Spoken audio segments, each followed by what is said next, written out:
Before we start this section on eyewitness identification, I would like for each of you to assess what you know about eyewitness identification.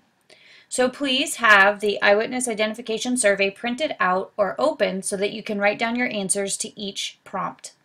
For each one, select the number that best describes your beliefs, ranging from strongly agree, which is 1, to strongly disagree, which is 5. We'll go through each one and I will explain what each number means. Number 1, effects of a hat. It is significantly harder for a witness of a crime to recognize a perpetrator who is wearing a hat during the commission of a crime than a perpetrator who is not wearing a hat. So circle your answer or write the number down 1 through 5 of what you believe. Number 2, minor details. A witness's ability to recall minor details about a crime is a good indicator of the accuracy of the witness's identification of the perpetrator.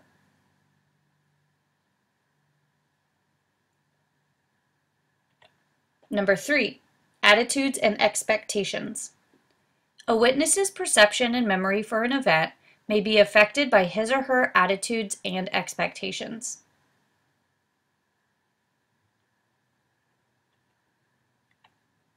Number 4, conducting lineups.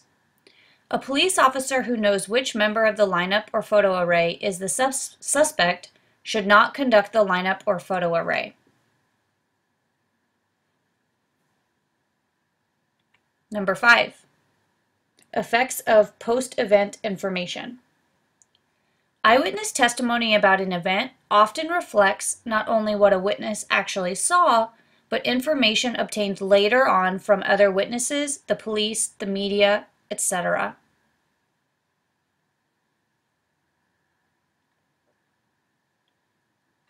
Number 6, confidence, accuracy.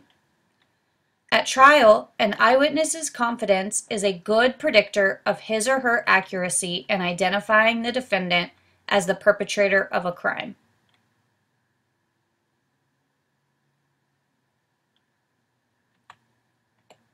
Number 7, confidence malleability. An eyewitness's confidence can be influenced by factors that are unrelated to the identification accuracy.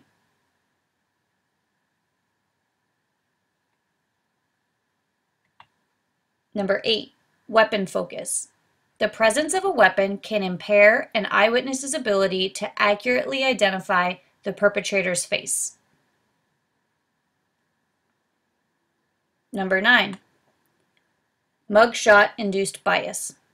Exposure to mugshots of a suspect increases the likelihood that the witness will later choose that suspect from a lineup. Number 10, lineup presentation format.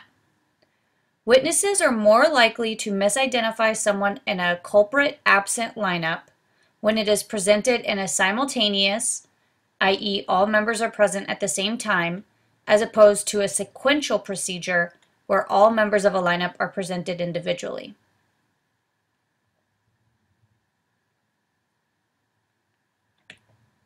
Number 11, forgetting curve. The rate of memory loss for an event is greatest right after the event and then levels off over time.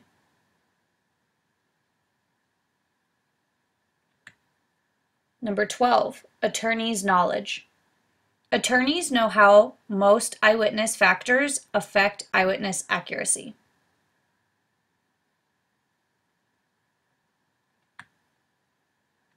Number 13, jurors' knowledge. Jurors know how most eyewitness factors affect eyewitness accuracy.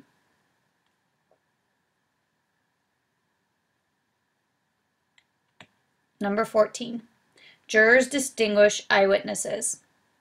Jurors can distinguish between accurate and inaccurate witnesses.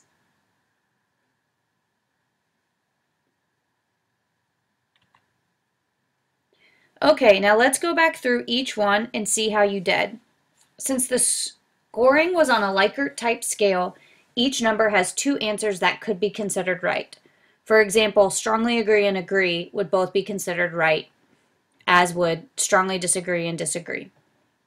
So for number 1, the correct answers would be number 1 or 2, or strongly agree, agree.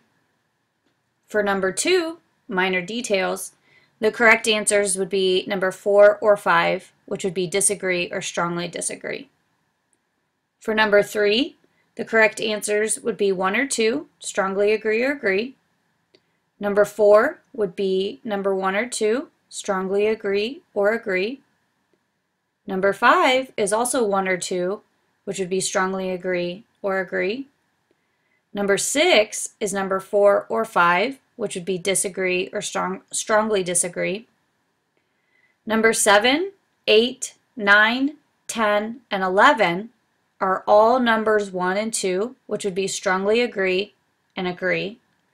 Again, that is number 7, 8, 9, 10, and 11 are all number 1 and 2. And number 12, 13, and 14 are numbers 4 and 5, or disagree and strongly disagree.